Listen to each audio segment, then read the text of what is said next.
Fala, discípulo! Aqui é o Thiago. Aqui é o Chico. Aqui é o Matheus. Estamos em mais um episódio do podcast No Barquinho, o seu podcast favorito, que tem 3 discípulos, que na verdade agora só tem 2, e tem o Chico aí, que é o nome de santo, então tá valendo também.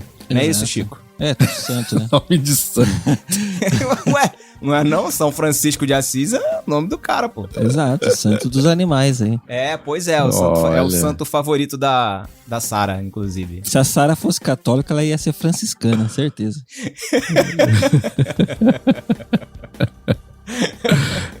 E hoje a gente vai falar sobre um tema espinhoso, difícil, muito complicado. Olha. Vamos falar sobre política. O Chico tá de um lado defendendo o candidato dele e o Matheus tá do outro lado defendendo o candidato dele, e eu vou ficar mediando esse debate, não é isso, amigos? Eu tô aqui pra defender o Padre Kelson. É Kelson o nome dele. É o candidato Kelmon. padre. É o Kelmon. candidato padre. Ah, é Kelmon. Kelmon. É o candidato padre, mais fácil. Mas é brincadeira, a gente hoje vai fazer um exercício de futurologia. Há bem pouco tempo a gente fez um podcast falando sobre tecnologia, e dessa vez a gente vai tentar imaginar um futuro pós-eleição.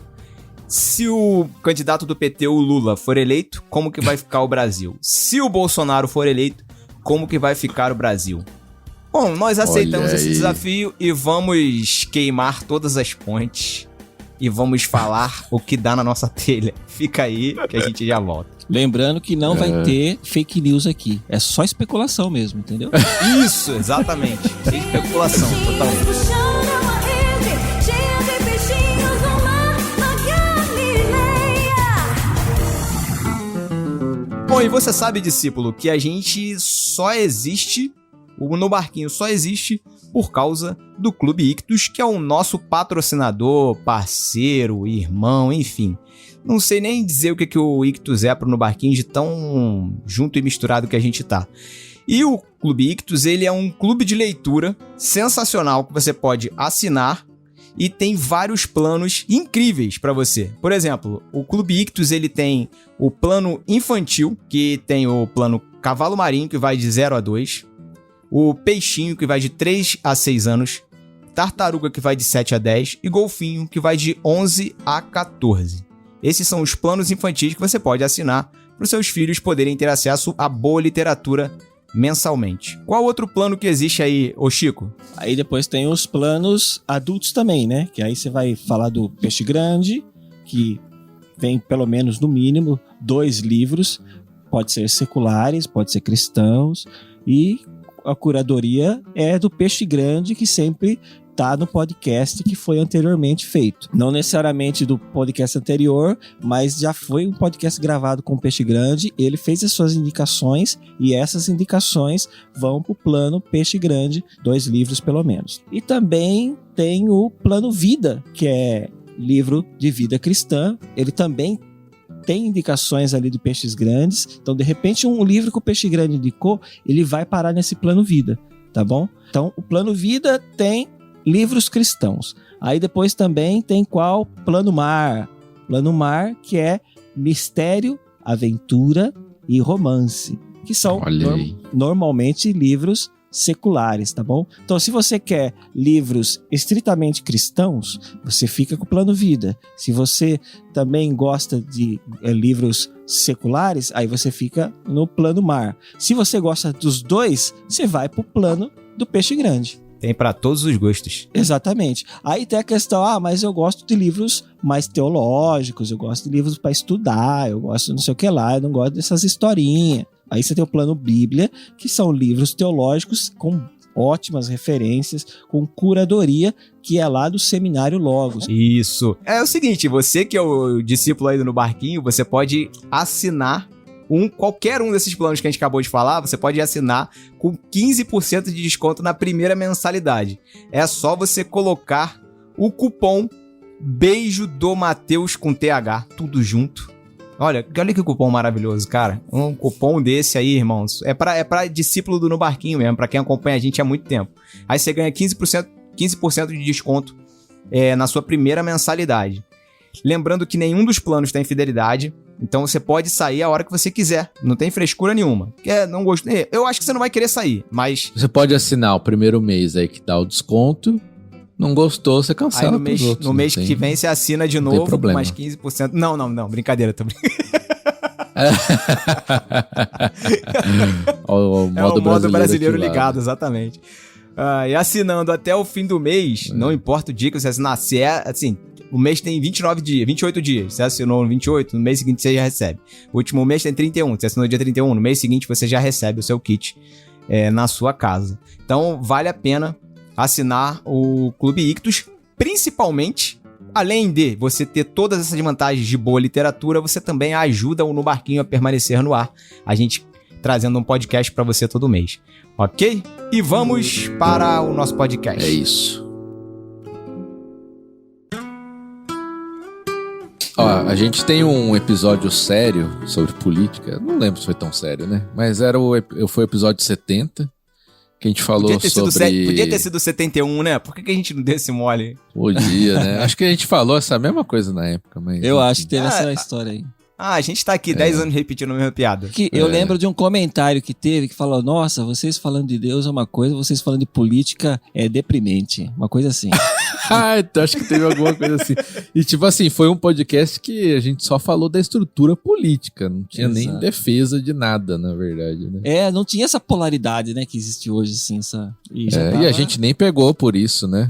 Foi pelo lado de explicar a política. Era aquela série pra leigos. Foi em 2014 que a gente gravou e quem participou foi a Laís da Andréia e o Názaro, participaram junto com a gente, ajudaram bastante a gente a fazer esse podcast. Quem não ouviu ainda, Laís, vale a pena ouvir. E quem ouviu, ouve de novo, porque vale a pena, porque a gente tá precisando realmente relembrar como que o Brasil funciona, porque a política do Brasil funciona, porque esses tempos estão muito doidos. E piorou de lá pra cá, hein? PT saiu do poder, piorou muito. Já tá começando a polaridade aí. Começando já. Não, o Matheus tá representando o Pedro. É verdade. Funcionalismo público. É verdade, né? Bom, pessoal, então, acho que vale a gente relembrar aí que a gente tá vindo de 4 anos do governo Bolsonaro, né? Em 2018, o Bolsonaro foi eleito presidente, sendo totalmente um outsider, né? O cara se dizia... nova política, queria combater tudo. Entre aspas, outsider, né? Sim. Queria... Sim, não, foi o que ele se dizia, na verdade, né? Ele queria...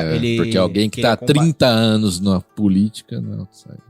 Mas foi com essa campanha, né? A gente vinha de um Brasil de 13 anos de governo petista, e depois o vice do PT assumiu o poder, que foi o Temer, governou por quase 2 anos, e aí tivemos eleições. Bolsonaro conseguiu ganhar do candidato do PT, que era o Haddad, e ficou vai fazer 4 anos no final desse ano, vai fazer 4 anos no poder e agora tá concorrendo novamente às eleições, numa reviravolta sem tamanho, porque o Lula, que antes não pôde concorrer em 2018 com o Bolsonaro, foi absolvido, ou melhor, não foi absolvido, né? Ele estava impedido de concorrer, né? Tava meio difícil pra ele fazer campanha. A condenação dele foi anulada pelo STF e ele pôde, então, concorrer nessa eleição. Não, obviamente o PT não ia colocar nenhum outro nome, porque não tinha, para concorrer com o Bolsonaro. E agora a gente tá tendo aí essa polarização gigantesca, o Brasil dividido em 3, partido em 3,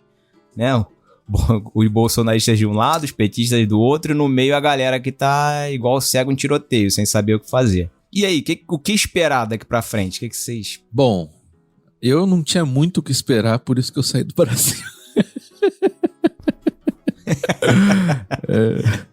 Eu acho que já desde há muitos anos o cenário político no Brasil tá muito ruim, né?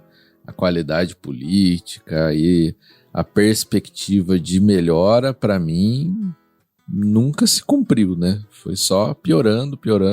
Para alguns, X tempo foi melhor, pros petistas, na época a gente comia picanha, enfim, era tudo maravilhoso. Agora, pros bolsonaristas, acabou a corrupção. Então, o futuro deveria ser excelente, né?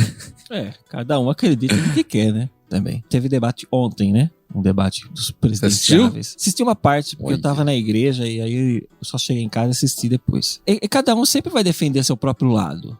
Um diz assim, ó, no seu governo tinha isso. Outro diz, não, é mentira, era desse jeito. Outro diz, ó, no seu governo você faz isso. Não, eu não faço isso, eu faço esse outra coisa. A verdade tá na maneira de cada um acreditar. Cara, sei lá, eu não sei o que eu penso. Eu acho que uma coisa que mudou pra pior e tem mudado é essa personificação, né? Essa personalização da política. Não sei se é essa a palavra certa.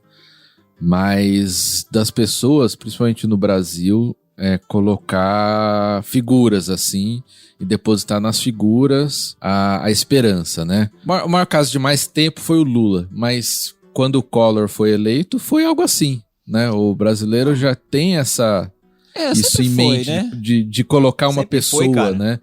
Sempre foi assim. O brasileiro sempre teve esse negócio de dispensar sua responsabilidade para uma paternalista, pessoa. né? Exato. É isso mesmo. É muito mais do que uma questão da ideologia que a pessoa defende, é muito mais a pessoa mesmo, né? É a figura, o nome, né? Por exemplo, nos Estados Unidos, a gente não vê isso. A gente nem vê nas eleições os ex-presidentes se envolvendo muito, né? Tipo, vamos pegar o caso do Obama aí, né? Que foi um caso que causou muito impacto no mundo. Não tô nem falando se positivo ou negativo, mas é uma figura que marcou, né? Sim. E na eleição próxima, que inclusive o partido dele perdeu, e o Trump ganhou, ele se envolveu muito pouco em campanha. Foi até uma reclamação, né, da esquerda lá, que ele não fez a campanha que deveria, né?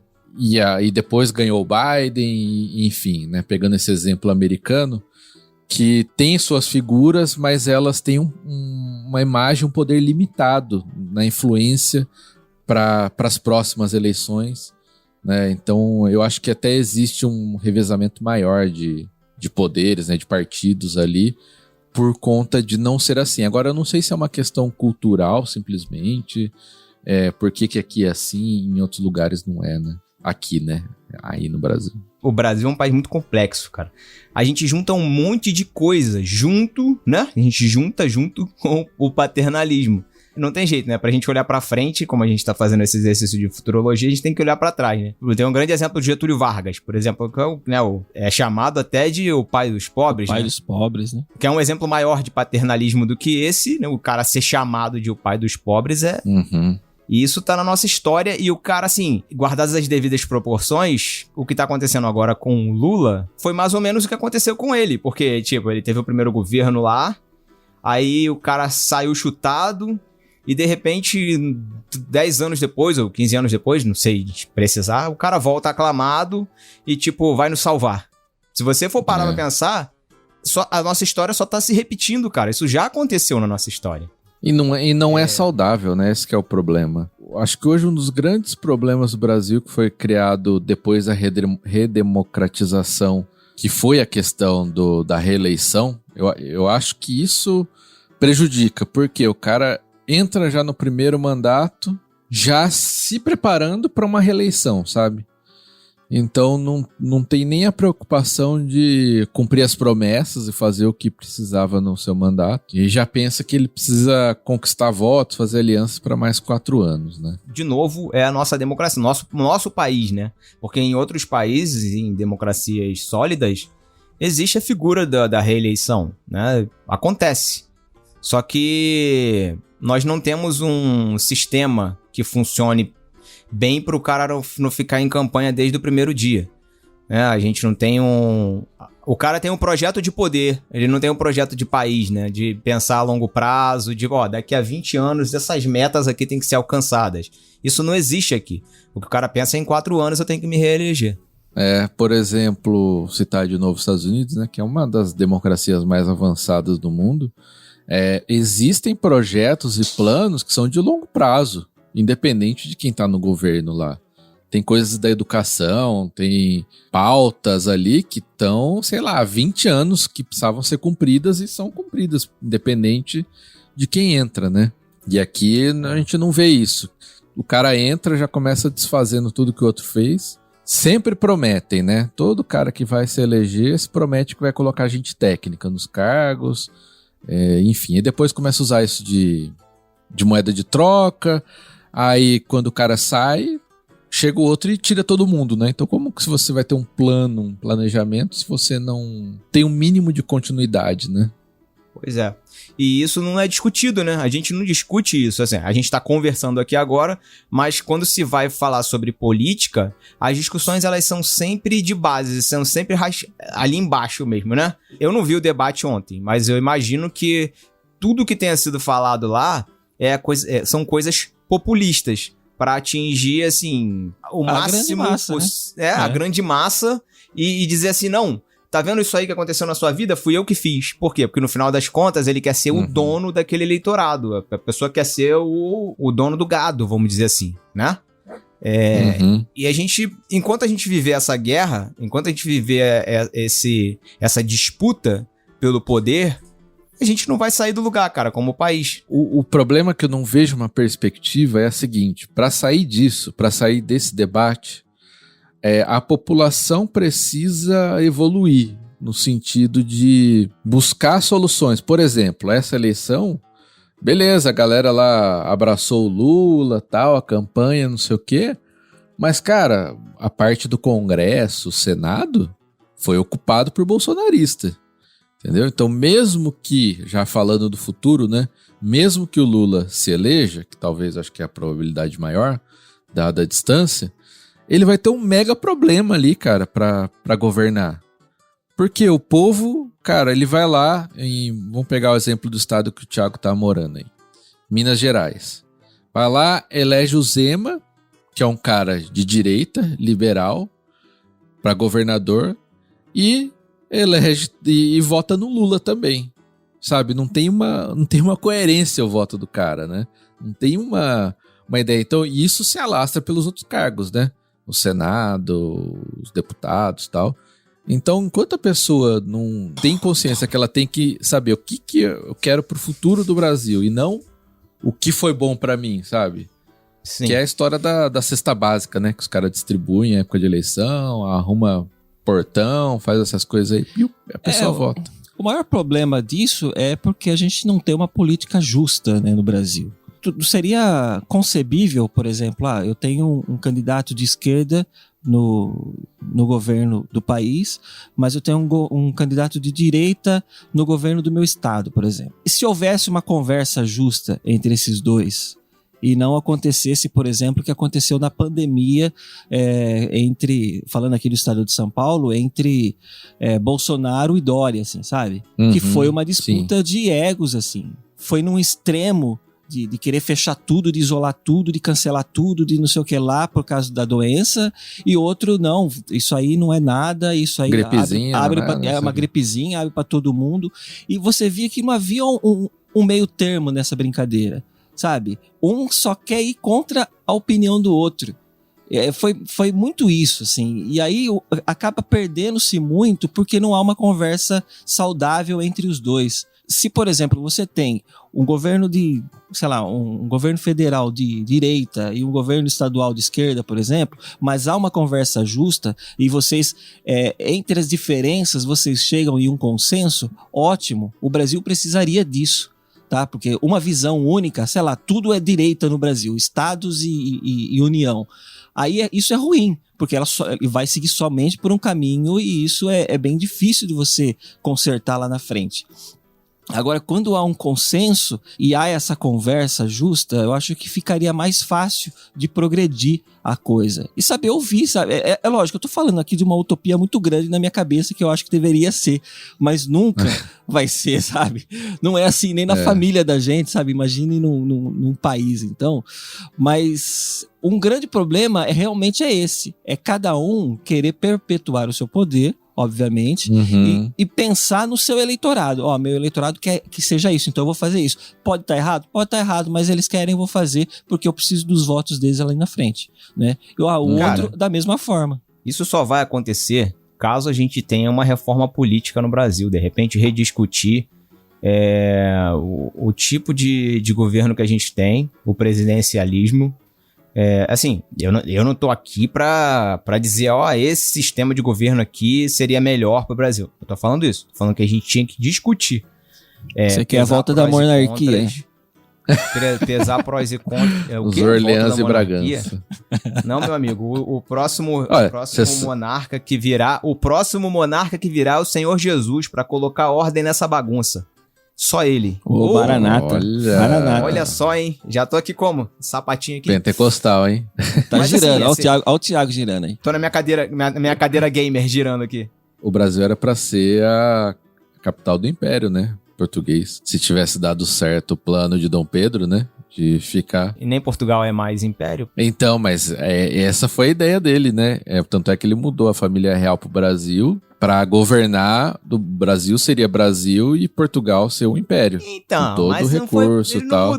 ele não mudou porque ele gostava do Brasil, ele mudou porque Napoleão Não, tava lógico que chegando, né? não. Não, mas não é porque ele gostava, é porque, tipo, Napoleão tava chegando, mas ele tinha um país gigantesco igual o Brasil, cheio de recurso, né? Muito mais do que Portugal. E aí sim, ele tinha um potencial de fazer um império, né? Aí. Matheus até abaixou seria a outra voz pra história, falar. né? Muito mais do que Portugal. Não, das colônias de Portugal, a melhor que ele tinha pra ir realmente era o Brasil, né? É, cara. Olha Ia só, ser. Chicão. Que isso, Chico. Não fala uma coisa dessa. Brincadeira. Pelo- Então, assim, poderia ter sido uma monarquia até hoje, olha só. Um reino. Mas não foi. E aí entrou a democracia. A democracia não funciona, né? A gente tem monarquias pelo mundo, né? A Noruega, por exemplo, não é A nem uma Espanha. monarquia, acho que é um ducado, né? A Espanha, a Holanda é uma monarquia, é os Países Inglaterra. Baixos, no caso. Se tivesse se transformasse numa república a Holanda, será que seria um golpe nos Países Baixos? Nossa. Meu Deus. Ai. Que piada. Pô, Essa piadinha é do seu política, estilo mesmo. piadinha política de alto ficou nível boa, aí, gente. Ficou Pô, boa, não, é boa. Ah, não é engraçada, aham. mas é legal. Não é engraçado. tem que dar umas voltas pra entender. É, então, tem que pensar muito, então por isso não se torna engraçado.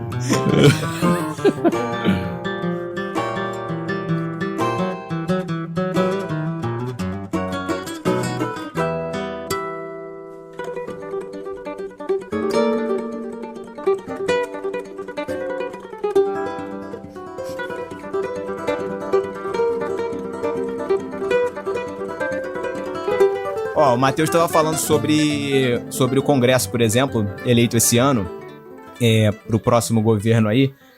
Matheus, eu discordo de você de que o Congresso seja bolsonarista, viu? Eu não concordo, cara. não é que ele é Bolsonaro, é que o bolsonarismo ganhou um espaço muito grande. Sim, que ganhou não um era espaço esperado, um pouco né? maior. Só que assim, Maior os do que- Não, os mas- deputados então, do mas PL não era que foram esperado eleitos isso, não né, são cara? bolsonaristas. Tudo bem, os mas deputados do PL que foram eleitos não são... o meu medo, olha só, o meu medo é esse. O meu medo é... O que a gente colocou lá foi um monte de gente do Centrão. E, assim, a gente viu o governo Bolsonaro, o que ele fez com o Centrão, e a gente já viu lá atrás o que o governo Lula fez com o Centrão. Lembra disso, né? Então, assim, a Sim. gente encher o Congresso de Centrão é muito ruim, cara. A perspectiva pro futuro, na minha opinião, falando de Congresso Nacional, é muito ruim, muito ruim. Mas tem uma coisa, por exemplo, e as pessoas nem pensam nisso, né, na hora de debater política. Porque essa galera que entrou pro Congresso não teria condição nenhuma, ou nem vontade, nem... Acho que a palavra é motivação, né? Não teria motivação nenhuma de aprovar algumas pautas, por exemplo, que alguns movimentos mais extremados de esquerda defendem. Por exemplo, o pessoal tava com medo do aborto, não sei o quê. Cara, não vai rolar, velho. Pode ficar tranquilo. Com esse Congresso que entrou agora, não rola mesmo. Porque esse pessoal tá preocupado com o voto. De novo, eles querem segurar o eleitorado pra eleição seguinte. Então, os caras não vão querer se envolver em tema polêmico, entendeu? Esse é o problema, sabe? Que vai ficar mais 4 ou 8 anos, caso de senadores, sem andar nada pra frente, sabe? Porque Parado, nenhuma exatamente. proposta avança, Reforma né? política não vai... por isso- Reforma política, reforma Não vai. previdenciária não vai rolar. O que Então, assim, teve de reforma política andou pra trás. Que era a questão lá Sim. dos fundos, né? Fundo partidário, O não sei o quê. o fundão de 5 bilhões e meio, né? Os caras quebraram, porque a última eleição foi totalmente diferente, né? Os partidos não tinham a grana como eles tinham antigamente. Então até isso foi uma força do Bolsonaro lá. Porque o PT não conseguiu usar aquela máquina que ele tem de propaganda, né? Que eles fazem isso, cara. Os caras são mestres em fazer propaganda, né? E eles não tiveram isso. Então, mas por um lado, talvez deu esse resultado, né? Do Bolsonaro, coisa assim. Mas por outro, foi uma experiência que eu achei positiva, sabe? De menos recurso, até porque eles tinham esse dinheiro de coisas que precisavam, né? E colocam ali nas campanha superfaturada, dinheiro que some, e é dinheiro nosso, né? Cara, e vai dinheiro, Então- hein? Campanha vai dinheiro, cara. É muito dinheiro. Então, cara, E E vai os que assim, mais ter usaram... bilhões, cara. E os que mais usaram o fundão eleitoral esse ano foram eleitos. Se você pegar o top, assim, de quem mais usou o fundão, tá lá. Então, cara, o fundo eleitoral, na minha opinião, falando por mim, né? Não tô colocando a opinião de ninguém aqui, é a minha. É um tapa na cara do Brasil. É só isso que eu acho. Gastar mais com propaganda de partido político do que com saneamento básico, meu amigo. Num país que a gente tem aí, com tanta gente pobre, pelo amor de Deus. A gente tinha que estar chorando. A ideia do fundo partidário, assim, era trazer justiça pra eleição, na verdade, né? Você tem aquele candidato que tem muito dinheiro e poderia fazer uma campanha milionária e ganhar por consequência disso, porque propaganda vende muitas coisas. E Que foi meio que o Dória, por exemplo, fez nas últimas aí, Exato. com E aquele candidato essa questão. que é bom, porém ele não tem dinheiro e ele nunca entraria porque ele não teria como fazer propaganda da sua campanha. Seria essa a ideia de trazer justiça para esse tipo de coisa. Só que a gente sabe que infelizmente não é isso que acontece, né? O Como pessoal tudo no Brasil. Exato, o pessoal reclama muito da Lei Rouanet, né, tal, e fala, porque é isso aqui, tal, e é a mesma coisa, no fundo, né, uma coisa no que era pra fundo. trazer justiça pra algo, ele se desvirtua, cara, ele se desvirtua e beneficia quem sabe usar melhor ou aqueles que estão mais bem relacionados ali dentro, né? Até porque no se você final, vota, cara, nem sempre quem você vota é eleito, né? Você tem que lembrar que existe o voto, a legenda é que vai indicar quem entra, né? Dependendo do coeficiente de votos. Então, isso não tem como se aprovar uma lei para o financiamento de campanha ser justo se o próprio sistema eleitoral não é justo. Se o próprio essa questão dos votos proporcionais aí, do partido da legenda, se eles não são justos. Nem sempre o cara que tem mais voto é o cara que ganha. Até por isso que você tem tanta bizarrice aí nos candidatos, né? Você vê candidato tão maluco que são arrastadores de votos pra legenda. O Tiririca foi um grande exemplo disso. Quanto que ele trouxe do partido pra lá, né? O próprio Bolsonaro, cara, que acontece? O PL pegou o Bolsonaro exatamente pra isso. O que ele fez? Ele colocou um cara gigante na legenda. Tipo, a pessoa que votava no Bolsonaro 22, no primeiro turno, ela já foi, eu não tenho candidato pra deputado federal e deputado estadual. Vou votar na legenda 22 aqui, que é o número do Bolsonaro. Botou 22 em tudo. Aí, meu amigo, o que o PL fez com esse coeficiente de votos? Colocou um monte de gente lá dentro que, não vai acrescentar em nada. Infelizmente. Mas assim, o que foi feito foi uma campanha muito boa pensando nessa... Porque assim, o brasileiro, ele tá lá pensando em presidente. Lula, Bolsonaro e etc. Acabou. Deputados, senadores, cara, eu sei de tanta gente que não sabia nem nome de senador. Saber número de senador pra votar, menos ainda. Mas o Bolsonaro, ele foi inteligente nisso. Por isso que entrou muita gente lá. Porque ele sabe que o público eleitoral dele é grande. E aí ele começou a fazer campanha pra todo esse pessoal. Ele fez a campanha pra todo esse pessoal massivamente. Coisa que, por exemplo, o Lula não fez tanto. Tá? Na verdade, os outros faziam campanha pro Lula, né? Exato. Se uniram em torno do Lula. E ali aconteceu o contrário.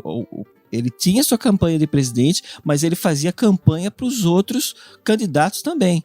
O nome que tivesse atrelado a ele ali, ou a pessoa que só colocou 22 ali para deputado, 22 para não sei o que lá, contribuiu nesses votos. Esse foi uma sacada de mestre que o Bolsonaro teve para trazer esse monte de gente do partido dele, né, da coligação dele, para dentro do governo. Mas é isso justamente que, quando eu digo que falta que... eu não acho ruim ter uma oposição dos poderes, por exemplo. Até bom, eu acho. Sim, Por exemplo, você ter um um presidente de direita, eu vou colocar esses nomes, até estava outro dia discutindo com o Cacau, né? Para variar, sobre direita e esquerda no Brasil, que hoje tem esse nome, mas a gente sabe que durante a história o que cada lado defende vai mudando, né? Assim, nas partes mais específicas de pauta. E a gente coloca como oposto. Mas enfim, vocês têm um governo de esquerda e um governo, um presidente, um governador, e você tem um parlamento de direita, na sua maioria, composição, você é obrigado a discutir mais as propostas, né? Você é obrigado a realmente ir lá, o presidente ele tem que ir lá e sentar com os caras de oposição e negociar, né? Eu acho que isso, até um certo ponto, ele é bom, saudável até. Agora, é isso, só que o brasileiro ele não pensa, né? Ele não sabe em quem que ele votou, não sabe em quem que vai votar para esses outros cargos, só sabe que é Bolsonaro, né? Ou que é Lula, né? E a partir disso entra esses caras bizarros, assim, sabe? Na política, que não vai resolver nada, não vai... Não vai resolver, não vai só não resolver, como vai entrar em esquema de corrupção, porque o cara conta como um voto. Ele tá lá dentro, ele conta como um voto, e o voto dele serve como uma moeda de troca. Simplesmente.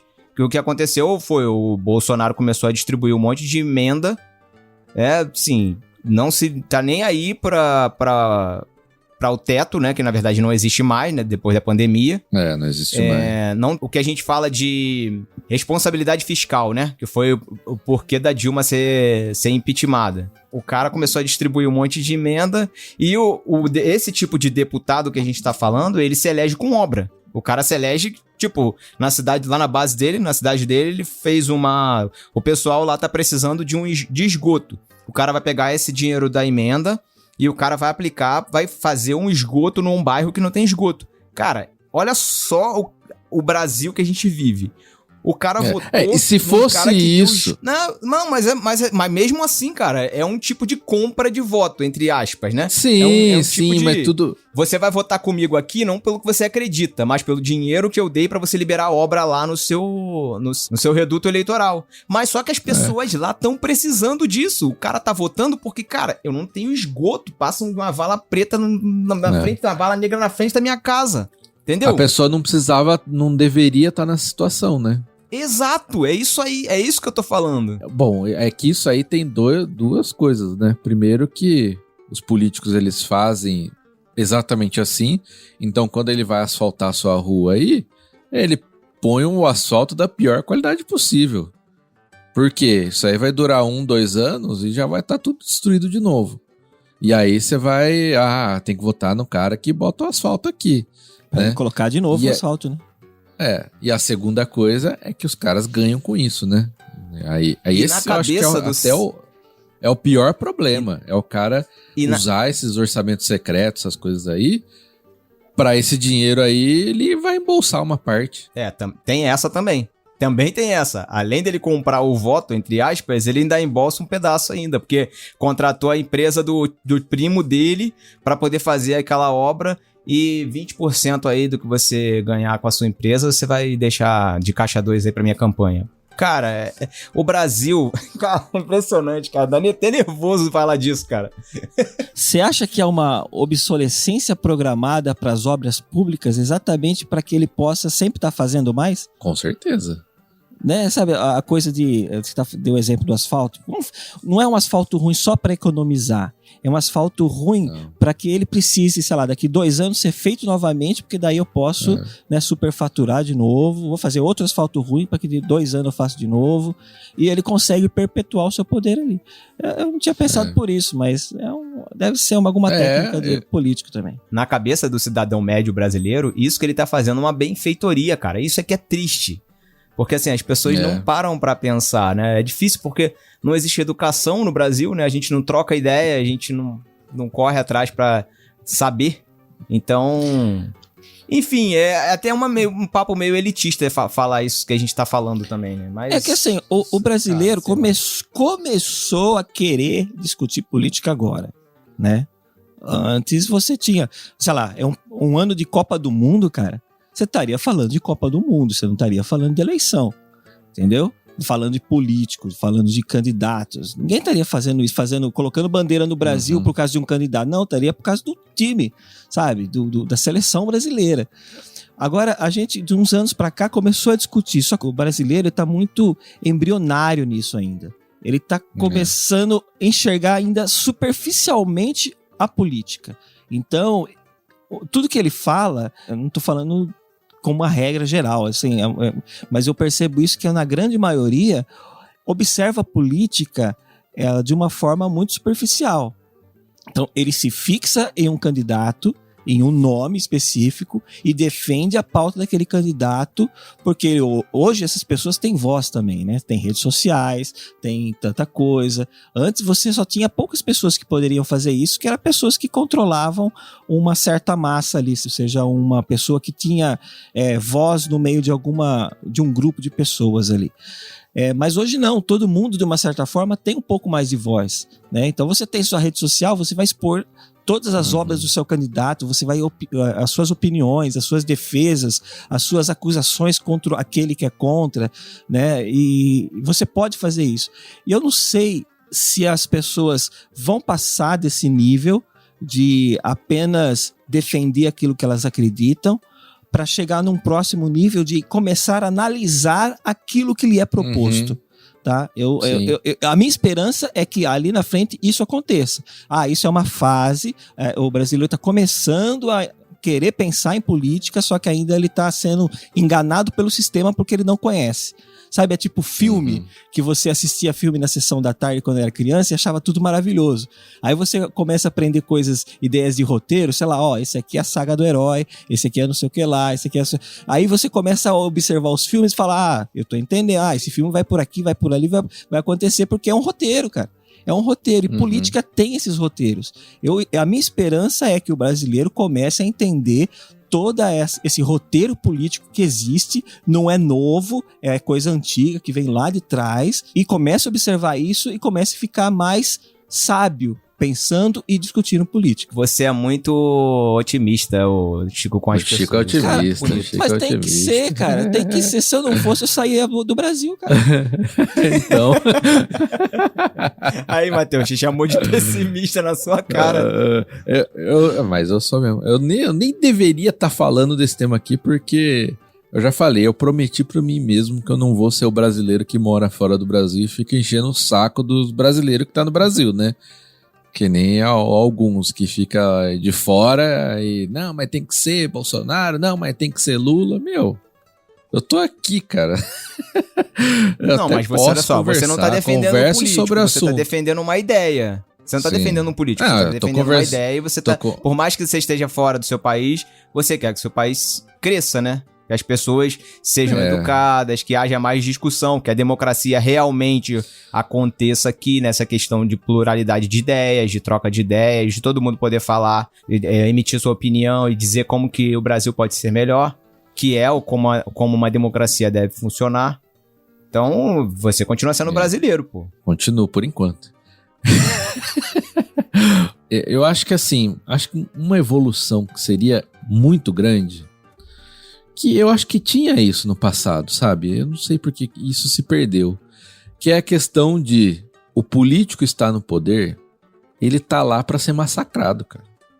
Ele é nosso funcionário ali. Eu lembro que Concordo tinha plenamente. isso na época, que eu posso lembrar mais, né? FHC, até Lula, começo ali, né? Era menos essa questão de defender, tanto é que programa Cacete e Planeta, os caras faziam piada com todo mundo, e político principalmente. Quando chegou CQC, né, depois o Pânico entrou um pouco nisso, era de zoar político, cara. De botar o microfone no cara, o cara não saber responder o que tá sendo votado, sabe? Então não tinha essa idolatria do político, colocar o cara num pedestal, esse é o salvador, e agora tem, cara. Isso foi se criar, eu imagino, tá? Não quero fechar nada, porque não sou antropólogo, podem falar que eu tenho tendência Y, X, mas isso foi crescendo com o Lula, né? Essa questão do salvador da pátria, de acabar com a fome, não sei o quê, e ter aquela figura, né? Tanto é que o Lula é o exemplo que ele conseguiu eleger a Dilma, né, cara? duas vezes, né? Não desmerecendo como mulher, né? Porque pode ter alguém que vai falar isso, mas realmente é questão de competência, isso se provou, né? Até no tato, porque o político ele precisa ter essa que a gente falou, negociar e tal. E ele conseguiu, né? Então, na figura dele, isso já ficou. E aí surgiu a figura do Bolsonaro, né? E essas figuras, você não pode... As pessoas fecham os olhos pro que o cara faz errado, pros problemas, e só querem ficar elogiando, sabe? Só achando coisa boa. E se critica é porque você é de esquerda ou de direita, se você é fascista ou você é comunista, ou é isso e aquilo. E não tem mais espaço pra você criticar, cara. Isso é o mínimo da democracia. Você criticar, o cara tá ali pra fazer o certo e tem que acertar na maioria das vezes, não tem desculpa, né? Que nem você falou, começou isso ali no governo Lula. Assim, no governo Bolsonaro, cara, isso tá em outro patamar já. Eu não sei se é a questão religiosa, que o Bolsonaro se afilia muito, né? Que isso dá um ar de, realmente, de messias ou escolhido, sabe? Pra coisa, e aí você realmente não pode falar mal, porque você vai estar sendo contra Deus, sabe? Você tá brigando com Deus. O que eu sinto é isso. No meio que eu vivo... eu Deus na terra é Bolsonaro. Exato. Deus no céu é Bolsonaro na terra. Eu nem quero necessariamente defender outro candidato. Eu só quero, de repente, apontar defeitos de tal pessoa. Sim. Sabe? Eu tô falando, ó, legal nesse ponto, porém, olha isso aqui, olha isso aqui, olha isso aqui. Sabe? É que nem você falou, as pessoas estão fechando os olhos para as coisas que poderiam ser vistas e ponderadas na balança, ou ignora totalmente, ou arranja justificativas para que aquilo tenha sido feito, sabe? Então, eu acho que tá num outro patamar, assim, tá no patamar religioso, se tornou um deus quase, é um deus sol, assim, sabe? Uma coisa... é estranho, cara, não dá, cara, você não consegue falar. Eu não sou mais crente, cara, no olho de alguns eu não sou mais crente. Não sou mais porque cristão. você critica E, cara, assim, foi assim, falando do Bolsonaro, que é o nosso... acho que tá mais presente porque tá presente no nosso meio evangélico, né? Falando disso, cara, eu vi, assim, as pessoas à minha volta virarem de uma forma... Por que eu digo isso? Porque o Bolsonaro, ele, primeiro, não é evangélico. Ele sempre foi católico e continua sendo católico. Sendo que na minha infância, na minha adolescência, não sei o que, católico não era crente. Católico não era cristão. Vocês cresceram também nesse meio. Católico é idólatra e fechou. Idólatra, e é isso que eu cresci, ouvindo as pessoas à minha volta falar. Não é o... Eu não tô falando que eu concordo. Tá? E era isso, católico, beleza. Aí o cara já casou e divorciou tantas vezes, deu entrevista que usava apartamento pra comer gente, que não sei o quê... os maiores absurdos. Faz reunião de ministro e palavrão é normal, né? Tipo assim, falar... É como se fosse palavra normal. E o que é estranho pra mim é os crentes à minha volta achar tudo isso normal, sabe? Pessoas que há uns anos atrás você fala, não, mas olha, fala palavrão. Palavrão não é de Deus. A pessoa que é assim não é crente, não é cristã, sabe? E julgar por conta de coisas assim, né? Agora o cara tá na maçonaria lá, né? Que é o vídeo aí da última semana. Não, mas ele é presidente de todos, isso daí é normal, sabe? Pô, os caras que até outro dia atrás tava falando que maçom é do diabo, sabe? Que quem mata a criancinha, né? Maçom mata a criancinha, tá junto. Agora não, agora é normal tá lá no meio, sabe? Então, eu não consigo entender, cara, de verdade, na minha cabeça isso... Não consigo não classificar isso como idolatria. Pergunta, num possível governo Bolsonaro, novo governo Bolsonaro, como é que essa galera ia agir? O que você acha que vai acontecer com a igreja num possível novo governo Bolsonaro? Tô fazendo a pergunta pelo seguinte, ano que vem, provavelmente não, é bem certo, se você for olhar para a economia do Brasil, que a gente vai ter uma recessão grande. A gente tá com um rombo gigante por causa da pandemia, e a gente deve ter aí um déficit gigantesco de mais ou menos 400, 500 bilhões de reais. Ano que vem não vai ser fácil para qualquer um dos dois que entrar, não vai ser fácil de governar. Imagina o seguinte, a economia começa a entrar em frangalhos, né? Desemprego aumenta, a economia vai lá embaixo, gasolina aumenta porque vai aumentar, pode esperar.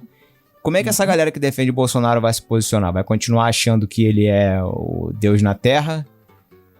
Ou será que a gente vai começar a ter gente crítica por causa da economia? Quando começar a doer no bolso, você acha que a galera vai abrir mão da idolatria? E aí, o que vocês acham? Cara, tinha gente aí que teve parente que morreu defendendo a ideia de Bolsonaro, que não existe pandemia, que morreu de Covid e não mudou de opinião, cara.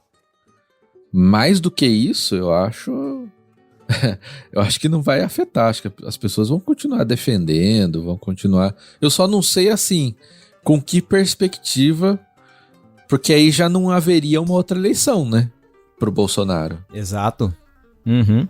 Eu não sei agora, já não tem mais assim, a ameaça seria... do PT, não tem mais a ameaça do PT, entendeu?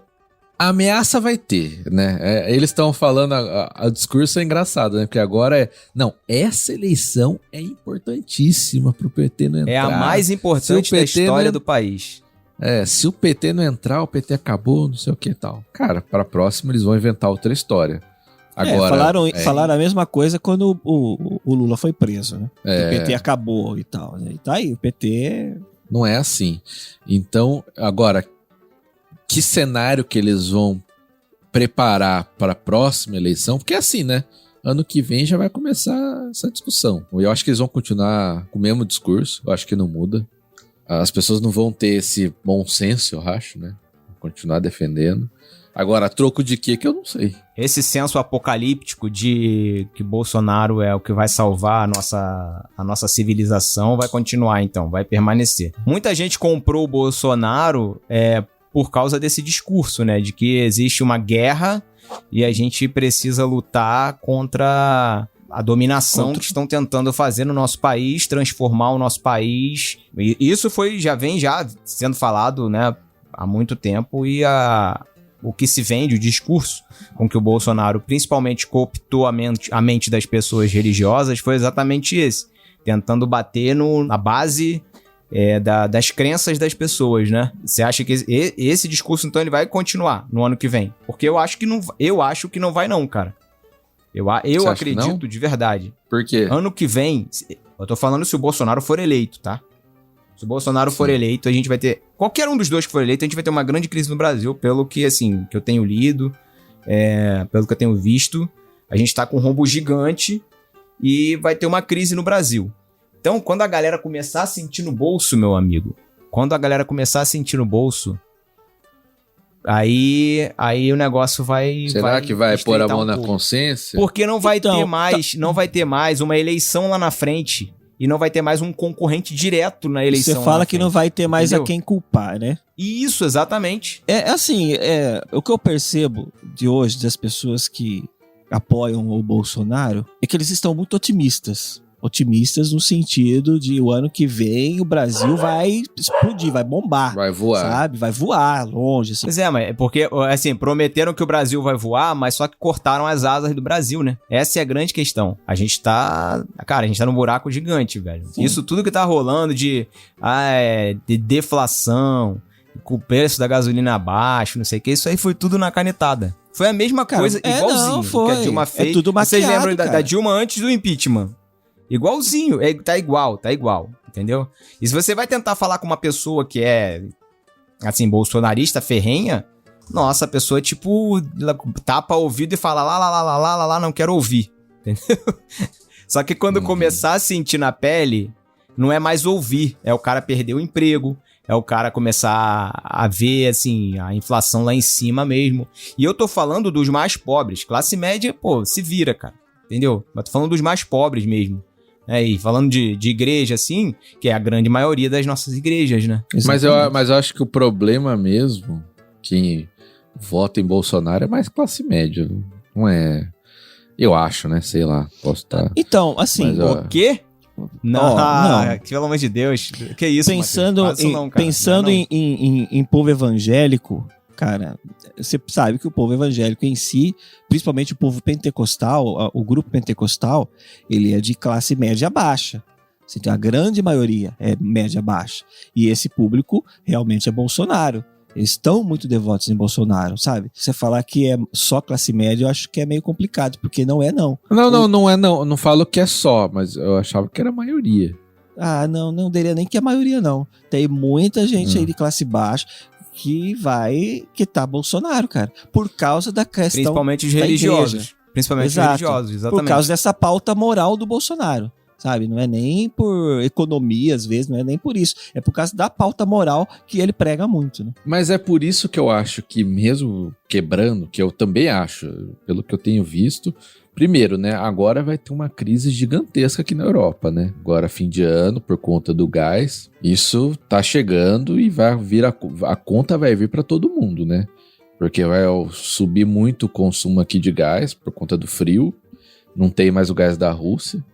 E vai ser um problemão. E isso já vai impactar também os outros países, né? E o Brasil, querendo ou não, economia fraca, né? Acaba por ser impactado também bastante. Então, já vai ser um problema. O outro foi isso aí que o Thiago falou, que na pandemia injetaram um dinheiro que não existe, imprimiu dinheiro, né? Esses auxílios aí que o Bolsonaro fez, que ele se orgulha, né? Que nem foi ele, parece, foi o Congresso e tal. E esse dinheiro vai ter que aparecer de algum lugar e não vai ter, então ano que vem. Até alguns ouvi falar que o melhor, até gente de esquerda, alguns falando que o melhor até seria o Bolsonaro continuar. Porque pra a bomba vai explodir. Pra ele pagar a conta, né? Porque a bomba vai explodir no colo dele, né? Esse populismo e tal vai explodir. Então eu acho que isso é eminente mesmo. Isso não vai ter jeito de escapar. O quanto o Brasil vai ser impactado ainda é difícil de dar certeza, mas eu acho que vai ser complicado. Agora, se as pessoas vão associar isso a ele, aí eu já não sei. Alguma parte, talvez sim, talvez que esteja com uma mente assim um pouquinho mais à frente politicamente, mas uma grande parte vai, sei lá, vai estar naquela, tipo, não tenho o que comer em casa, mas o importante é que meu filho não é gay, sabe? Meu filho não tá aprendendo coisa estranha na escola, sabe? Não tá usando o mesmo banheiro das meninas, sabe? Esse tipo de coisa. Tá eu não acho, cara. Eu acho que a maioria vai estar nisso. Eu não acho, não. Eu acho que a maioria... Engraçado que eu já não acho, cara. Eu acho que o capital controla tanto as pessoas, sabe? O dinheiro e a necessidade controla tanto as pessoas que elas abrem mão daquilo que elas dizem acreditar em troca disso. Senão, evangélicos não teriam dado seu grande apoio aos 2 governos Lula. Entendeu? Tudo bem que não existia o Bolsonaro na época e essas pautas não eram tão... Vamos dizer assim, a gente não presente, tinha uma... Né? Então, mas na época, não cara, era tão forte o Lula, quanto agora. Ele tinha uma pauta que dava pro evangélico abraçar, porque era uma pauta social, cara. Era vamos acolher os pobres, vamos ajudar os necessitados, isso é uma pauta cristã, vamos pensar assim também. Então, acho que o evangélico, naquele momento, se encontrou com Lula por causa disso. Acho que é nisso que tinha uma pauta também de anticorrupção, né? Tinha, exato. Primeiro mandato, né? Veio ali do Collor, né? Saiu do Collor. É muito engraçado isso, né, cara? Ai, meu Deus, o Brasil, cara.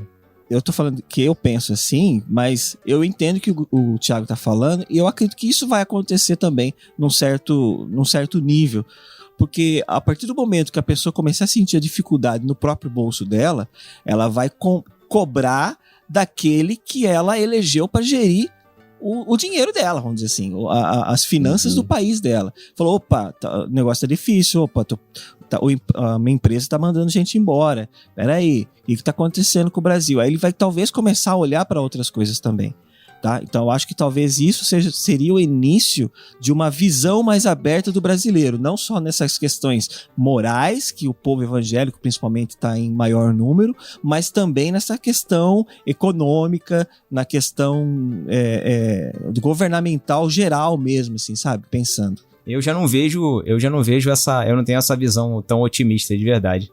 De uma visão, abertura de visão geral para as próximas eleições. Eu acredito de verdade que a tendência é piorar muito, cara. Essa polarização, A tendência é só piorar. Porque assim, se na pauta de costumes a corda tá sendo muito esticada, é porque os dois lados estão puxando. Certo? Um lado começou a puxar muito, e aí o outro, em contrapartida, puxou de volta. Então virou um cabo de guerra. Entendeu? E a tendência, de verdade, eu não vejo que a tendência seja melhorar, não. Acho que a tendência seja piorar mesmo. Eu acho que essa corda não tem mais pra onde esticar, na verdade. Esticou muito de um lado, que nem você falou, tava indo lá pra trás, aí de repente vem um outro lado puxando, não, opa, vamos conservar isso daqui, ó, isso aqui, sabe? Começou a puxar para um outro lado, que já tá quase a ponto de arrebentar. Então toda ação tem uma reação, e isso vai se mantendo sempre ali. Né? Tem uma hora que a gente está mais centrado, está mais temperado, balanceado entre os dois, mas tem hora que o negócio vai mais para um lado, tem hora que o negócio vai mais para o outro. Eu acho que já foi lá atrás para um lado, vamos pensar para uma esquerda, né? Agora está indo para uma direita muito longa assim também. Então uma hora vai começar a se ajeitar de novo, ou vai esticar do outro lado totalmente de novo, né? Não dá para saber.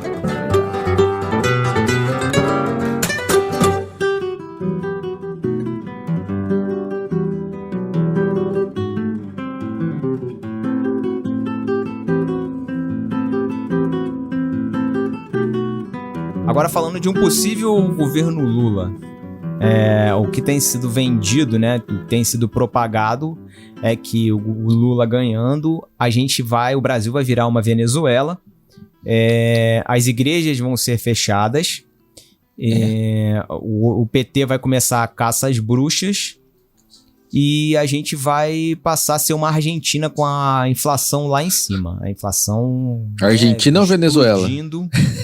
Não, a gente primeiro vai pra Argentina. Ou Cuba. Eu tenho visto. Ou Nicarágua. Primeiro a Argentina. Vai passar pela Argentina, Isso, é isso aí, com escala. Venezuela Argentina, com escala na Argentina. Venezuela, Cuba, Nicarágua, E Coreia União do Soviética. Norte. União Soviética e China. Isso é o discurso de quem tá do lado bolsonarista, né? Porque o discurso de quem abraça o Lula é que agora vai acabar a corrupção de novo. Novo, né? Vai acabar a fome de novo. Vai ter picanha de novo. E finalmente teremos um governo que liga pra educação, né? Educação de novo, né? Educação maravilhosa. Não, o Lula no comício ele não falou que nunca tivemos um governo nesse país que ligou pra educação. Ele tinha esquecido que ele já foi presidente 2 vezes, cara. No comício ele falou isso, a galera cometeu um ato falho. Mas assim, olha, de um lado a gente assim tem os bolsonaristas dizendo que o Brasil vai virar passando pela Argentina, né? Vai virar uma Argentina primeiro, depois vira uma Venezuela, que o Lula vai fechar as igrejas e vai começar a torturar pastor e padre, que eu já vi isso. E os defensores do Lula dizem que o Brasil finalmente vai viver uma era de paz, e todos os anseios das pessoas vão ser contemplados e veremos um verdadeiro paraíso na Terra, finalmente, quando o Em Lula outras ganhar. palavras, o milênio vai chegar, né? Milênio. E aí, o que vocês acham? O problema é quem é a milenista, né? Exato. Vai ser tipo Exatamente. revistinha É do... bom ser a milenista, cara, que você não... É bom ser a milenista que você não cai nesses contos do vigário aí, cara, que as pessoas ficam falando, tá. entendeu? Tá isso. bom. Mas é que eu já li muito revistinha dos Testemunhos de Jeová, então eu estou contaminado, sabe? Irei falar, porque eu vou falar junto mesmo. com os leões, Uma parte dessa coisa que a gente tem visto na igreja hoje em dia aí é culpa do dispensacionalismo que vem sendo ensinado durante tanto tempo de forma errada dentro das igrejas, tá? Essa ânsia apocalíptica, Tiago, que as pessoas têm... Política, tá? não é Enfim. teologia. Enfim, saudade daquelas discussões teológicas. Saudade quando as discussões eram só teológicas, né? Poder zoar o Pedro porque batiza criança, né? Coitado do Pedro, cara. Ai. Mas, cara, essa... Assim, né? Primeiro que eu acredito, tá? E eu vejo evidências que não tem porquê o Brasil virar uma Venezuela. A gente tem que tem o exemplo das democracias mais desenvolvidas, né? Vamos pegar de novo o exemplo dos Estados Unidos. Ou até um exemplo aqui, Portugal, que entram governos de esquerda que são centro-esquerda, né? Não é esquerda de Extrema, comunismo, né? De extrema. Isso, poucos lugares têm espaço no mundo. Então não existe um risco de proibir culto. Eu acho que o risco maior que nós temos real, e isso eu concordo com algumas falas bolsonaristas, é do STF muito atuante e com censura, né? Então, algo que realmente é preocupante é na questão da liberdade religiosa de eu poder É na questão... falar que tal prática não é aceitável biblicamente, como essas questões de aborto, de ideologia de gênero e tal. Essa liberdade ela tem que ser garantida, e no Brasil um pouco isso tá preocupante mais por essa questão do STF. Isso eu concordo. Agora, que vai virar um desses países extremos, cara, isso é o mesmo discurso da esquerda que fala do fascismo, né? Do nazismo, que vai virar, que Bolsonaro, tá virando fascismo, cara. Em 4 anos assim. ele não conseguiu transformar em fascismo ainda, né? Não, e não tem mais espaço, né, para esses tipos. E eu acho que nisso o Brasil já ultrapassou, né? De tanto virar um país comunista como uma Coreia do Norte, quanto virar um país fascista, né? Eu acho que isso é espantalho que a gente chama, que é só para assustar, que o outro coloca lá para assustar o outro lado, né? E assustar as pessoas para comprarem os votos. Então isso é bobeira. Por outro lado, eu acho que... Isso eu falo até para quem é de esquerda. Eu acho que o PT no Brasil ele faz um mal terrível, né? Ele destruiu todo o discurso de qualquer outro partido de esquerda. Você não tem uns outros partidos aí, um PSOL, né? O Ciro Gomes. Você não tem mais figuras, Vídeo né? Ciro A nessa própria eleição, Marina... né? Vídeo que aconteceu com o Ciro nessa eleição, né? Viram o que aconteceu. E vamos lembrar um pouquinho mais para trás, Marina Silva, né? Foi destruída pelo PT. Então, eu acho que o PT ele faz mal para a democracia do Brasil, inclusive para a esquerda. Mas eu tô falando, não sou de esquerda, então não vão aceitar o que eu tô falando. Agora, por quê? Porque ele vai focar, e se o Lula ganhar, ele vai focar nessas coisas populistas. Ele vai ter um problema, porque o Congresso, como a gente falou, não vai estar favorável, como estava nos governos dele, né? Em que ele tinha uma maioria ampla lá e podia fazer muita coisa. Agora não tá, ele vai ter que negociar. Então, para ele cumprir as promessas, ele vai ter que fazer o que o Bolsonaro tá fazendo, que é estourar o orçamento. Não tem outra forma. Para ele cumprir o que ele tá prometendo, ele tem que explodir o orçamento. Até porque picanha tá cara. Tá caro. E vai ficar mais com essa crise que eu falei que tá vindo, né? Exato. Vai proibir, a crise vai proibir externa. exportação de carne. Ele vai proibir exportação de carne para poder o preço ficar barato. Então, e não pode, né? Porque tem um Exato. Congresso ali que faz isso, né? Então, ele vai estar numa situação difícil para governar, porque talvez ele não consiga cumprir as promessas que ele fez, porque ele não tem o Congresso na mão ali. E, por outro lado, se ele conseguir cumprir o que ele está prometendo, a crise vai ser pior mais para frente, né? Então, se não for tratado isso no ano que vem, cara, todo esse déficit aí, a perspectiva é complicada. Só tem uma coisa que todo mundo tá curioso, né? Pra ele caçar, pra ele revogar os sigilos de 100 anos do Bolsonaro. Isso ele falou ontem no debate, que ele vai fazer. Mas isso aí Ele é o falou mesmo isso no papo debate do ontem? Bolsonaro. Falou olhando pro Bolsonaro. Eu vou caçar esse sigilo seu aí. Cara, isso aí é o mesmo papo quando o Bolsonaro entrou do BNDES. Vamos abrir a caixa preta do BNDES. Vamos mostrar o que o governo financiava. Cara, não dá em nada. E não vai dar em nada também do Bolsonaro. Agora é o seguinte, eu acredito, assim, nunca votei no PT. É bom falar isso pra ninguém ficar falando que eu tô defendendo, entendeu? Eu nunca votei no PT, não sou de esquerda, mas eu acho que, assim, uma das primeiras coisas que ele vai fazer no governo dele é fazer um acenozinho pra igreja, entendeu? Chamar umas lideranças religiosas pra conversar. Aí a gente vai Isso. começar a ver quem é que gosta do poder ou quem é que tá realmente a fim de defender os valores ou a igreja em si, né? Aí a gente vai começar a ver, meu isso amigo, ano que aí, vem o Lula eu ganhando. não tenho dúvida. Pode Então, mas esperar. é isso que eu falo. Eu falo para as esperar. pessoas o seguinte: o Lula, cara, ele é um político muito bom ou muito ruim, não sei, depende do sentido que você quiser levar a palavra, de ser político. Ele é esperto. Ele não vai chegar aqui e falar, vamos fechar todas as igrejas do Brasil, sabe? Porque ele nunca teria um apoio do Congresso para aprovar uma coisa dessa, ainda mais o Congresso estando como está agora, né? E ele sabe, voltando à questão da perpetuação de poder, ele sabe que ele vai querer se reeleger de novo lá na frente. E o grande público que é contra ele hoje é realmente o público evangélico, o público cristão, né? Também os católicos entram bastante nessa linha. Ele vai querer, cara, se aproximar desse pessoal. Ele sabe que ele não vai conseguir 100%, assim, dos eleitorados de Bolsonaro, mas se ele conseguir ali seu quinhão de 20%, 30%, cara, pra ele tá maravilhoso. E aí é isso que ele vai atrás. Então, óbvio, ele não vai fechar a igreja, toda essa falácia esses espantalhos que colocam, não, Lula vai fechar a igreja, Lula vai perseguir cristão, é mentira, cara, é mentira porque politicamente pensando, ele não faria isso por causa da própria política. Não que talvez... Exatamente. Sabe, esquece, se o medo assim seu... como muitos desses pastores que estão agora aqui eram aliados dele. Eram aliados dos governos lá. Isso aí. Pra congratular 1% do eleitorado dele que quer muito isso, ele não ia contra 80% ou 90% da opinião pública brasileira, né?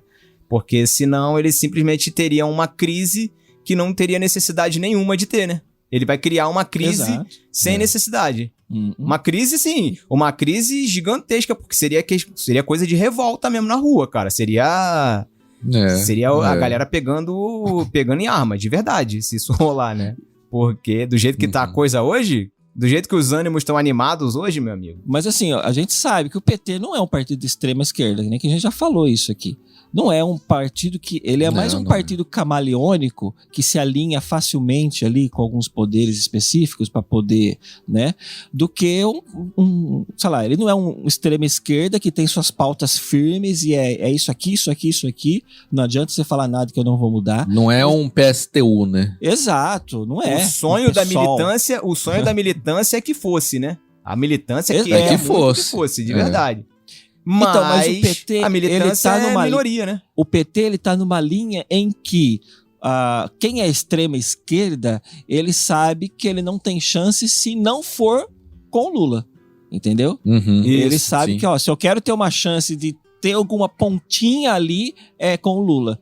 Não é tudo que eu acho que ele tá certo, mas é o Lula que vai, pelo menos, me representar em 10% do que eu penso. Sim. Contrário do outro. O PT em si, ele é isso, cara. Ele vai se adequar ao sistema ali. Ele vai o que puder dar mais poderes pra ele é o que vai fazer. É o que eu vejo muita pessoa, sei lá, criticando a Globo. Sei lá, a Globo é contra o Bolsonaro. Não. A Globo é a favor dela, do dinheiro dela. O que der dinheiro pra eles é uma empresa. O que der dinheiro pra eles, eles estão lá. Entendeu? Seja o Bolsonaro, seja o Lula. Batiam tanto no Lula antes, por quê? Porque tinha alguma desavença ali por algum outro motivo, sabe? E bateram no Bolsonaro porque as desavenças eram bem mais claras, né, com o Bolsonaro, obviamente. Mas a assim, época da Dilma, a Globo bateu em cima também. Não, mas que existe uma predileção, não falando dos cabeças, mas falando do chão de fábrica. A galera tem uma predileção pelo PT e tem um grande sonho de que o PT seja aquele PT que lutou contra a ditadura. O grande sonho do jornalista idealista brasileiro é que o PT seja realmente aquele partido de esquerda que ele foi fundado para ser. E guerrilheiro, que por mais que se esse tipo de coisa entrasse, né, se o PT defendesse realmente o que se defende no socialismo, a imprensa seria a primeira a ser encabrestada, né, ou silenciada.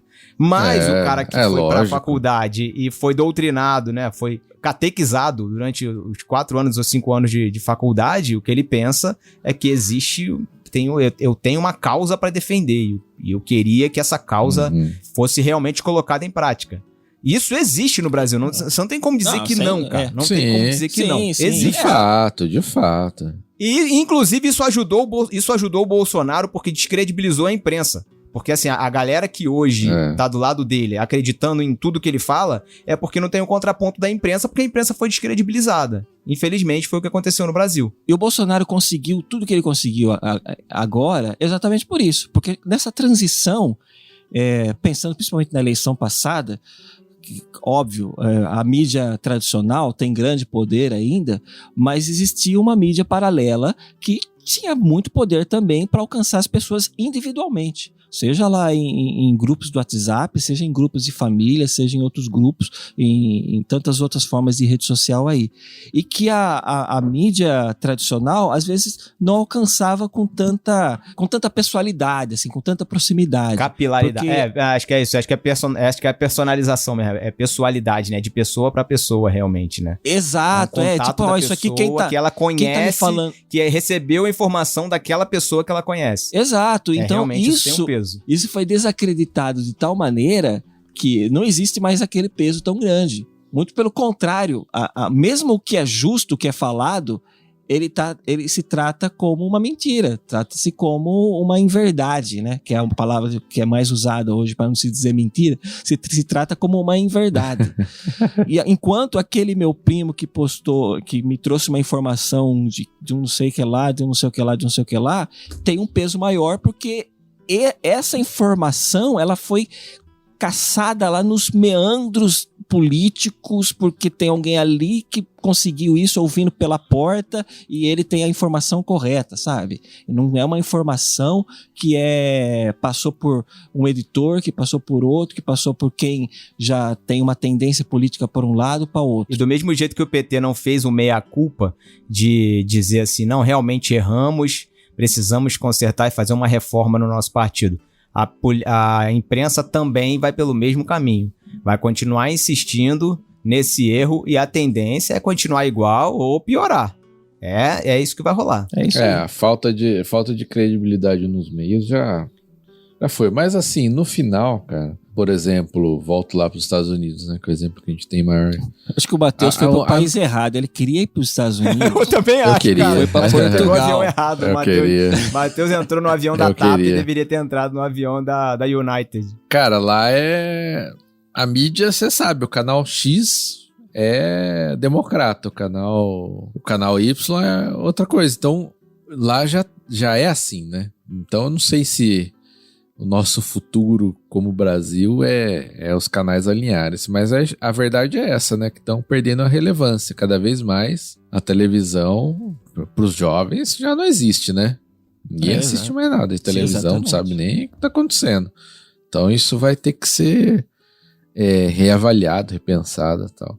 Agora no futuro, né, cara, acho que vai continuar essa guerra ainda, né, de informação, né, informação errada, fake news, etc, que é engraçado, né, que hoje se associou isso ao Bolsonaro, mas que na verdade o PT fez isso muito nas campanhas, né. E faz só lembrar ainda, ainda faz, só lembrar a campanha contra a Marina Silva, né. Essa foi o maior exemplo de fake news antes de usar o termo, né? Que destruiu ela politicamente. Então, assim, não dá pra ter esperança que o brasileiro vai aprender isso agora. Acho que ainda vai um bom tempo ainda para o brasileiro conseguir extrair informação e saber lidar com aquela informação. Passa um pouco por educação também, né?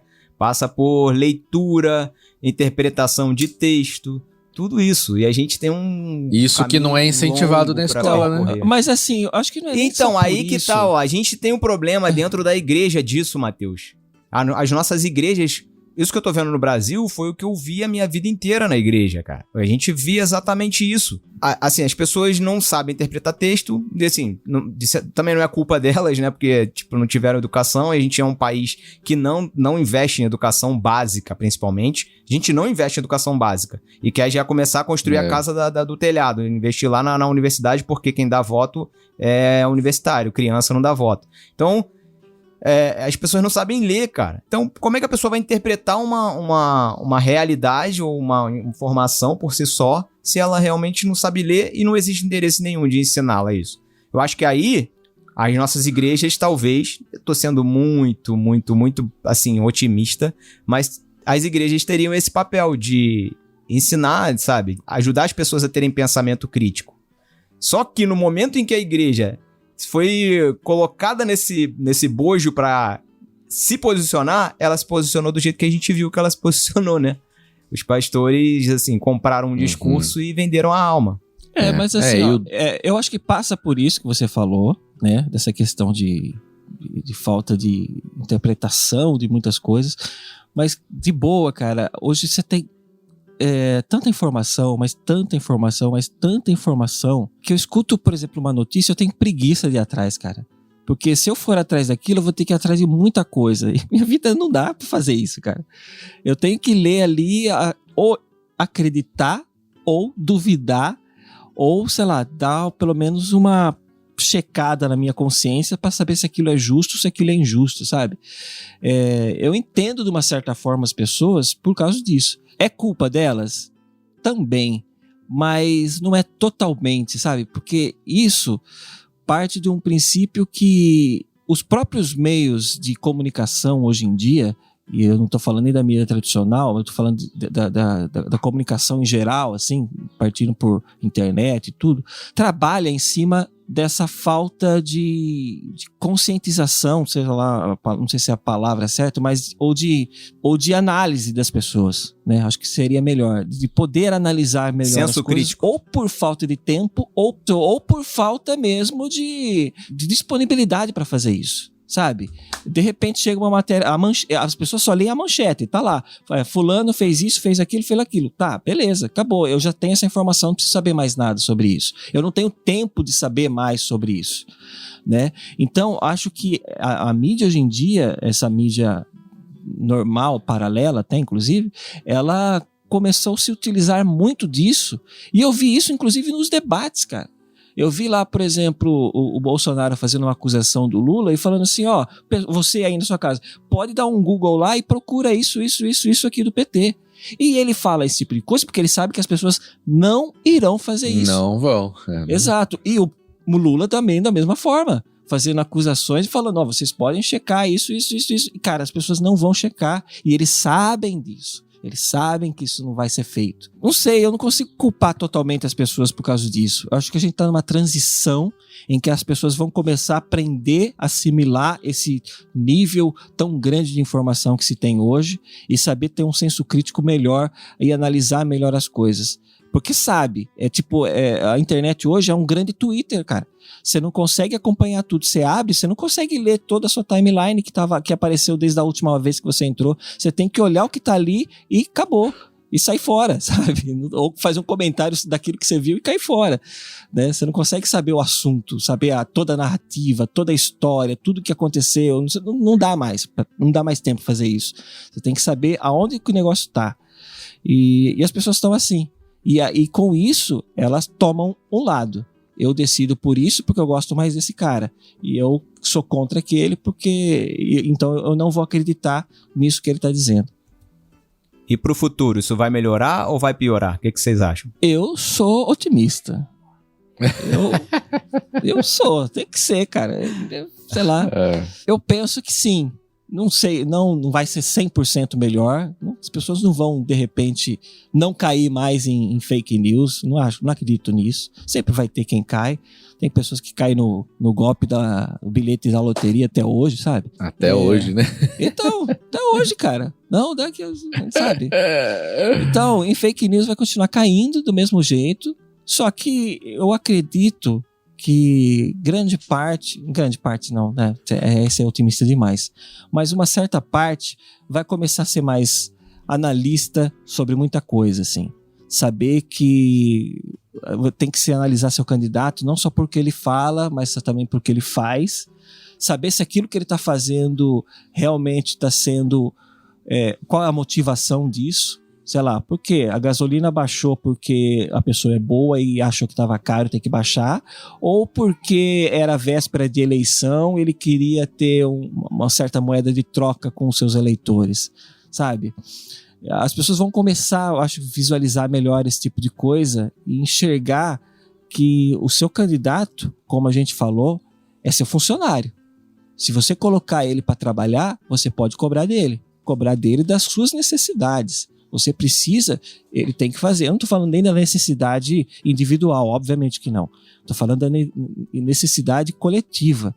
E quando eu falo isso, eu quero dizer também do coletividade geral e nem da individualidade de grupo, né? Porque a gente pensa hoje em igreja evangélica que estão apoiando o seu candidato por causa da sua individualidade de grupo, ou seja, por causa das suas pautas, e fala que não, nós temos que ter liberdade religiosa.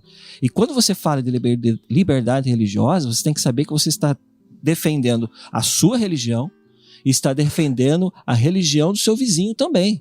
Sabe? Se você é evangélico, você está defendendo a religião espírita, o candomblé, você está defendendo o católico, tá? O direito de todas essas pessoas quando você fala de liberdade de religião. Inclusive os não religiosos. Tá? Inclusive o direito da pessoa falar não existe Deus nenhum.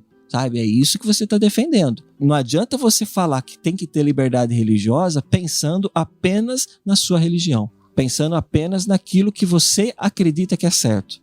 Porque tem outras pessoas que acreditam em outras verdades. E você tem que levar isso em consideração pensando em um país. Sou otimista em pensar que isso vai melhorar lá na frente. As pessoas vão começar a analisar melhor. Talvez porque apanhou, talvez porque a gente vai enfrentar uma crise em que aquele que a gente colocou lá para resolver não vai conseguir resolver. E a gente vai abrir os olhos de repente, sei lá. Ou as pessoas vão sofrer tanto aquilo que elas vão ficar calejadas e perceber com mais facilidade quando elas estiverem sendo enganadas. Eu acho que assim, no futuro, pro futuro a gente... Chico é otimista mesmo. Eu acho que assim, pro futuro a gente tem um desafio muito grande, sabe? Principalmente a nossa geração, né? De estar junto com os nossos pais, né? Com as nossas famílias, orientando. Sendo responsável por eles, entendeu? A gente precisa ser responsável, cara, porque a gente não pode abandonar, a gente não pode deixar pra lá ou ser preguiçoso de falar, cara, não vou... A gente tem que estar junto, principalmente a gente tem que se relacionar, porque é com o relacionamento que a gente ganha credibilidade. Tudo bem, o cara tem uma máquina de fake news e de propaganda. Mas o que a gente tem a nosso favor é que a gente está do lado. A gente tem o relacionamento, a gente tem o tratar bem, a gente tem o estou aqui com você, posso te ajudar, posso te explicar. E com esse relacionamento você ganha confiança e aquilo que você fala e ensina passa a ser mais considerado. Então a gente precisa se responsabilizar por essa galera, né? A gente não pode... primeiro, a gente não pode pensar que a gente não faz parte deles, né? Nós somos parte da igreja. Essa galera que hoje, vamos dizer, se vendeu pro Bolsonaro, né? A gente precisa estar do lado, a gente precisa estar ali apoiando pra gente poder ser considerado quando a gente falar. Porque se a gente tá longe o tempo todo e só bate de frente, a gente nunca vai ser ouvido e nunca vai ser considerado. Então... Se você hoje se importa com o Brasil e quer ver, por mais que você seja pessimista igual a mim, porque eu sou pessimista pra caramba, por mais que você seja pessimista igual a mim, tenha esse senso de responsabilidade pela sua família, pelos seus pais, pelos seus tios, pelos irmãos da sua igreja, porque se tem uma coisa que a gente não pode abrir mão é isso. A gente não pode abrir mão de ser corpo nesse momento, de estar junto, de assumir a responsabilidade, inclusive, de se arrepender pelo pecado dos outros também. E a gente que se posiciona aqui fora também, essas pessoas não têm muito por exemplo, mercado de trabalho. A gente, em determinados momentos, vai precisar se posicionar e também dar a nossa opinião, vamos dizer assim. Nós precisamos ser bons representantes da igreja, para as pessoas dizerem assim, não, eu conheço um cristão que não pensa dessa maneira, que não foi com a galera, não foi levado e ele entende o que é democracia, ele sabe o que é um Estado de Direito, ele tem pensamentos, né, que vale a pena ouvir, porque o cara me ouve também. Então a gente precisa ter essa responsabilidade, sabe? Isso tá nas mãos da gente, não pode abrir mão disso. Realmente. Ontem até na igreja eu preguei lá em Efésios 5, no versículo 21, que fala, né, a questão de se sujeitar uns aos outros, né? E eu acho que a gente vai ter um período agora que, como falamos aqui, vai ter crise, né? Vai ter problemas. Eu acho que qualquer um dos dois que entrar não vai ser tranquilo, como alguns estão achando, né? As pessoas estão se enganando que vão achar que é uma vitória, né? Qualquer um dos dois que ganhe, que é uma vitória e vai ser um tempo, né? Mas a gente sabe que não é bem assim. Quando isso estourar, né? Quando os problemas aparecerem, quando as pessoas se arrependerem, ou se não se arrependerem, é o nosso papel como cristãos o quê? Abraçar essas pessoas, né? E é se sujeitar. Muitas vezes você não concorda com a opinião, muitas vezes a pessoa te ofendeu, muitas vezes a pessoa, sabe, e tem sido comum nesses dias, né, assim, bizarro, né, mas ofende porque você não vota igual, você não enxerga uma coisa que ele enxerga, enfim. Então, acho que é o tempo que a gente vai precisar realmente colocar em prática isso, né, ser cristão de verdade, abraçar as pessoas. Realmente, eu não sou otimista, eu sou pessimista, mas eu fico brincando, mas eu não vim para Portugal por questão de fugir, nada de Brasil, acho que é mais possibilidade de vida do que outra coisa. E a outra, assim, Fake news. E a outra é que assim, né, cara, a vida não se resume a isso, né? Eu acho que se tem uma mensagem que eu gostaria que as pessoas assimilassem mais, é que a vida é muito mais do que ficar nessa discussão política, né, cara? De Lula e Bolsonaro e isso, aquilo. Tem tantas outras coisas pra gente se preocupar e fazer juntos, né? Que, poxa, vamos ultrapassar isso. E até no nível pessoal, né? Porque tem gente esperando salvação dos dois lados e não vai ser isso. Não vai ser isso que vai melhorar. Eu acredito que a gente, até com esse papel de igreja, ensinar as pessoas a ter uma vida, né? Aquela pessoa que não tem, às vezes, acesso à educação, que ela consiga, sabe, melhorar de vida, que ela consiga ter condições de vida melhores. Então, até para isso a igreja tá aí, né? Não é ficar esperando do Estado, ficar lutando por isso no Estado. A gente tá aqui para brigar mais no que tá próximo, sabe? No que eu posso fazer, no que eu posso influenciar e no que eu posso ajudar.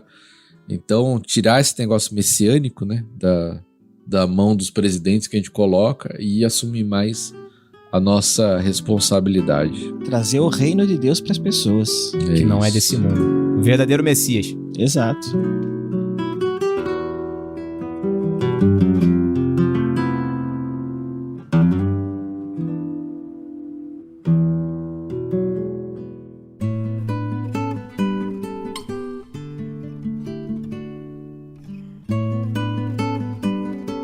É isso, galera. Papo legal aqui sobre política. Falando um pouquinho de passado, falando um pouquinho de presente, falando um pouquinho de futuro. Ainda terminou meio edificantezinho aí. Enfim, acho que todo mundo que tá ouvindo a gente talvez tenha a mesma vontade, né, de trabalhar pra igreja, de querer ver edificado o corpo. E então é isso, galera. Mês que vem a gente volta aí com mais um episódio do podcast No Barquinho. Valeu, galera. Tchau. Tchau pra vocês. Tchau. Brasil, há uma esperança. Volta teus olhos pra Deus, justo juiz.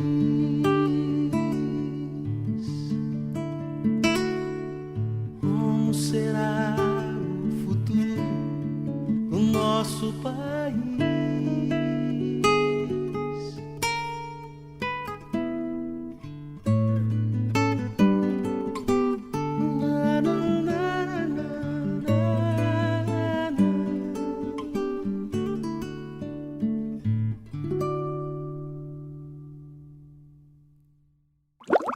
Você usa o...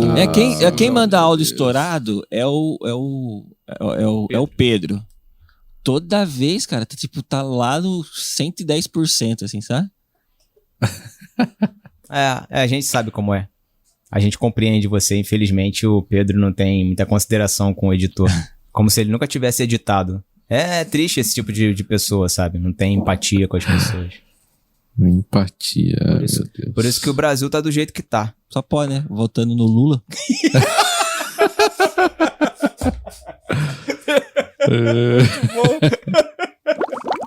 Aqui é o Matheus. Tá muito estranho. Tava esperando falar aqui, o Thiago, Matheus. Eu vou falar 2 vezes. Tinha que ser o Chico em segundo pra meu cérebro pra- funcionar direito. Então Pra vamos não lá, bugar, tá bom. né? Vai lá. Tiago, Francisco, Matheus no barquinho. Nossa. Totalmente desvirtuado. Vamos lá, não canônico, que chama. É. Ou de novo, então. Antes não. Antes, sei lá, o William Bonner falava alguma coisa, isso tinha um peso muito grande nacionalmente, né? Agora, isso foi descredibilizado. Nossa. Eu não consigo falar Nossa. Isso foi desacreditado Mateusou de tal agora. maneira. Eu vou fazer um Tá bom, né? encerramento. Quantas horas já deu aí? Uma hora e 46. 2 horas, É. gente. Eu vou fazer um encerramento aqui. Nossa, Fazer já um deu. encerramento. Meu Vou fazer um Deus do céu. encerramento aqui. Boa. Coitado do editor. Tô pensando nele. Pô, o editor vai sofrer, hein, Chico? Caraca. O bom é que você já foi editando mentalmente. Já usa minha né? técnica. Eu já sei o que eu posso O pular. Chico aqui. vai editando minha técnica. Vai cortar todas as falas do Matheus.